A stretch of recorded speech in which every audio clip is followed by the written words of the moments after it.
Welcome into the Recruiting Roundup, powered by Rock and Refuel Varsity. This time we're spotlighting the defensive backs. That's Jason Jewell of Scout.com. I'm Jared Cohen.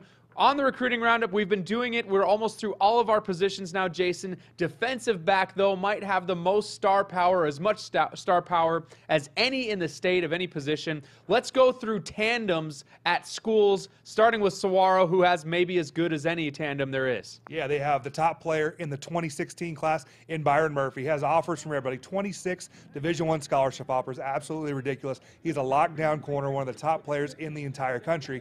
Then they have an up-and-coming guy, KJ Jarrell, going to be a junior, already has 6 Division I scholarship offers, mostly from the Pac-12, and a guy that hasn't played a ton on varsity, but looked absolutely phenomenal in spring football, and that's what led to those scholarship offers. He's looking for a breakout junior season. Saguaro also has the Branch Williams brothers as well. They are loaded in the secondary. Mountain Point, always talented on defense. They have a couple studs as well. Yeah, you look at one of their DBs, Keandre Churchwell, a guy very, very physical, defensive back. I really like him. And then the star of their secondary and of their team, probably the most highly recruited player in that area, Isaiah Polomau, a 2017 prospect with multiple Division I scholarship offers, 6'4" and almost 200 pounds already, only going to get bigger, a guy that I absolutely love, 4-star prospect by Scout.com. Mountain Point was the 2013 state champs. How about the 2014 state champs at Chandler High School? Yeah, they have a guy that I really like, Kyrie Woods, a guy that's versatile, could play corner, could play safety, has already committed to San Diego State, had multiple other scholarship offers, including Nevada and Utah State.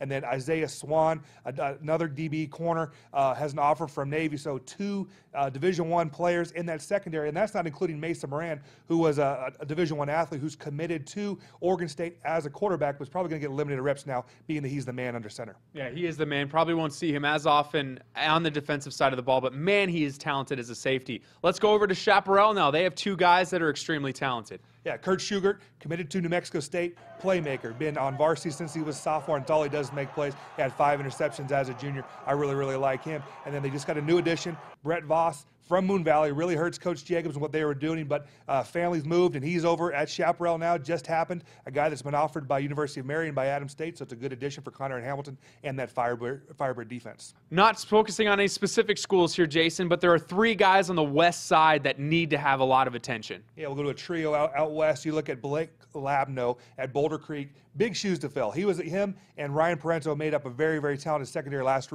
year at Boulder Creek. Now he's going to be asked to be the man to fill in those shoes for Parento, who's now at UC Davis. Then you look at Centennial High School, a guy that I really like, Isaac Steele, is their quarterback, but also a very good cornerback, big physical kid that already has an offer from Adams State. And then last guy I want to talk about, Brian Ramirez, was an all-section linebacker for Cactus High School, and Coach Feckenheimer going to move into the secondary. And he's a guy that I saw this spring that I was a big fan of. And Jason, there are 2 small school guys that you were just glowing about when we were putting this list together. Yeah, you're talking about playmakers. You look at Spencer Schuler. He might be the most productive player that nobody even knows about. He had 13 touchdowns on offense as a receiver. He led the state with 10 interceptions, in the secondary, and then he averaged 31 yards per punt return. Absolutely ridiculous stats for that guy. And then Keith Brown at Copper Canyon, a school that we haven't talked about a ton. Keith Brown, you look at his tape, he's a playmaker, big physical kid, 6'1", 185 pounds, runs down on special teams and makes big hits, a guy that I really like over there at Copper Canyon. All right, that's our defensive backs. We'll spotlight our very last group. That's the special teams gurus, those specialists. Those are our last ones that we're going to spotlight heading into the 2015 season. Until then, Jason Jewell, Scout.com. I'm Jared Cohen. This is the Recruiting Roundup, powered by Rock and Refuel Varsity.